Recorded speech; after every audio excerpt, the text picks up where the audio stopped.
Whether reason will prevail depends only partly upon us. We must hope and strive for the best. We must prepare for the worst. We're about to have a war in the Middle East within hours or days that could be so disastrous and devastating that it's hard for us to even calibrate it. We don't have a peace orientation in the United States. We have nonstop bullying right now. We kidnapped the president of another country. I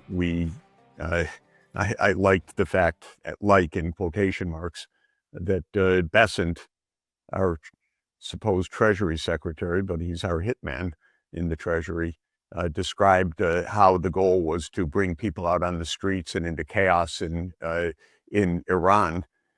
It's not a peace agenda. This is a war agenda. So I'm quite worried about our war agenda. I don't see any dividends of instability. And unfortunately, with all seriousness, there's a lack of economic literacy in all of this. There's a lack of understanding that economic problems that a country faces are actually probably requiring of 10 or 15 or 20 years time horizon and perspectives to solve. These are not short-term transactional, I punch you in the nose and then you sign on the bottom line. We're not dealing with problems that are deals. We're dealing with problems that are deeply structural and very complicated actually to deal with, but treating them as, again, that I'm going to punch you in the nose and we're going to solve this issue. And we're basically saying that one person, contrary to a constitutional order, on a whim can say, well, 100% tariff on you and 500% tariff on you, and I don't like you, and I'm going to put a tariff on your wine, and you've insulted me, and how dare you do this? This is a level of instability I've never seen in American policymaking in my lifetime. I do not think there's a method to it. I think there's only a madness to it. And I don't think that it behooves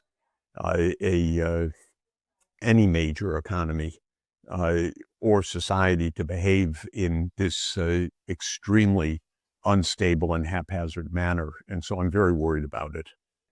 I think if you look at the U.S. economy, which is complicated enough for us to deal with, there are three basic facts that we should understand. One is that the long changes of technology, and especially the rise of smart machines, automation that began already decades ago, but now with the AI-backed automation, there's been a deep and very significant shift of national income, what we call functional income distribution, from labor to capital. So interestingly, the Bureau of Labor Statistics just reported the share of labor in total business output in the third quarter of 2025, and it was 53%,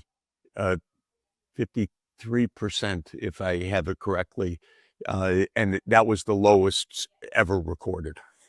What's happened is the labor share of income has gone down from the mid-60s in the 1960s and 70s to around 53% right now. That is a societal earthquake, but it's tremors that have taken place over a 40-year period. It's deep, it's technological, it's not unique to the United States. It is the phenomenon of smart machines replacing people in the labor market, driving down labor demand. It's fundamentally why people, working class people, feel like shit in our country. They can't afford things, and but it's also why the stock market's booming fundamentally. It's not the only reason, but income has shifted to capital. This is a very big deal and a very deep phenomenon. So that's number one. Number two is we have an incredibly corrupted political system that is driven by lobbying, of course. And we've created very high cost monopolies, or not monopolies, but oligopolies across almost all of our major sectors.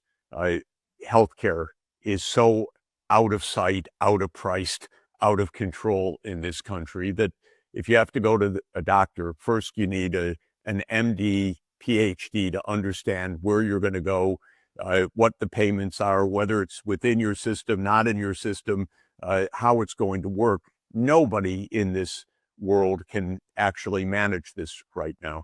And so our health costs are twice, unit by unit, procedure by procedure, of any other place in the world. So this adds to the first element. We've kind of parceled up the economy, and Congress is a swamp. It's unbelievable how they won't touch anything structural in any different areas. So that's the second problem, to my mind. It compounds the first problem.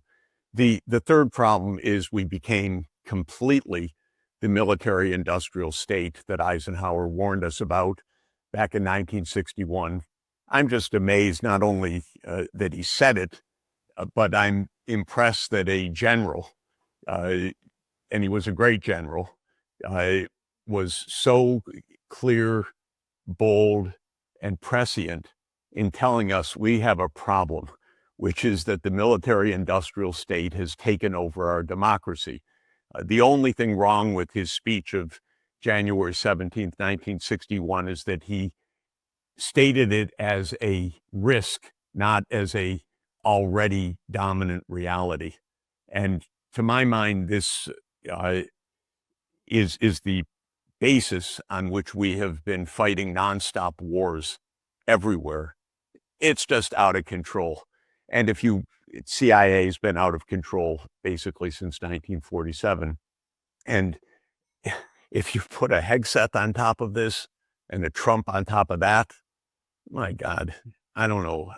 I mean, we'll be lucky to get through all of this. So those are the three fundamental points. If we thought about them, it would take a huge work.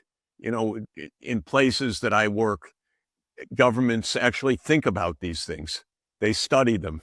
What we have is, we have extraordinarily short-term.